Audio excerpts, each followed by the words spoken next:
Bismillahirrahmanirrahim. Elhamdülillah. Hurmatlı musulman tuğanlarım. Elhamdülillah mına Allah talamның мейірімділігі, райымдылығы менен рамалы өмір ағабыздың үй бүлесіне салып үй үйіміздағы кырышасы бүтөйін деп қалды. Ұсталарымызға дағы Аллах талам бекем құшуат берсін. Ушундай бир чоң жакшылыкка себеп болуп, рамалы өмір ағабыздың достары дағы бүгін акча алып келиптир. Досторунан да Аллах талам разы болсын. Ар бир досуну акырет кыямат достордан кылсын. Ар бир досунун үй бүлөсүнө Аллах талам бейиштик үй бүлөлөрдөн кылсын. Машалла. Азыр достор өздөрү айтат. Москва, Кыргызстан жамааты 89-жылкы өмір ағабыздың достору акча чогултушуптур, машалла. Азыр өздөрү айтат иншалла канча чогулту, канча алып келди. Ушул Кыргызстандагы, Россиядагы достор 132.915 сом акча чогулду.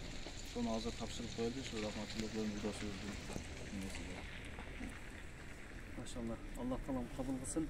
Жамаат мына ар бир ишибиз отчет менен болуп атат. Сүйүктүү пайгамбар өзүнүн куттук хадисинде айтат, отчетто каргузарда пайда бар деген, машалла.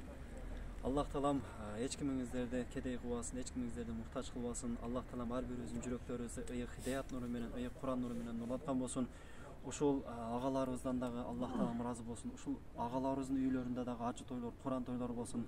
Аллах таалам ушул кылган ихсандардын берекетинен Аллах таалам кыямат күнү пайгамбарлардын катарында, сахабалардын катарында күнөөсү жок, бейиштин каалаган эшиктен кирүүчү пенделерден кылган болсун.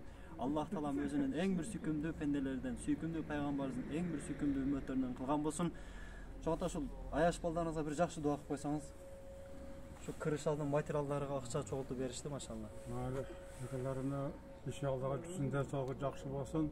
Ardayım jol açık. Den soğukta taza olsun. Amin. Allahu akbar. Allah talam kabul kılsın maşallah.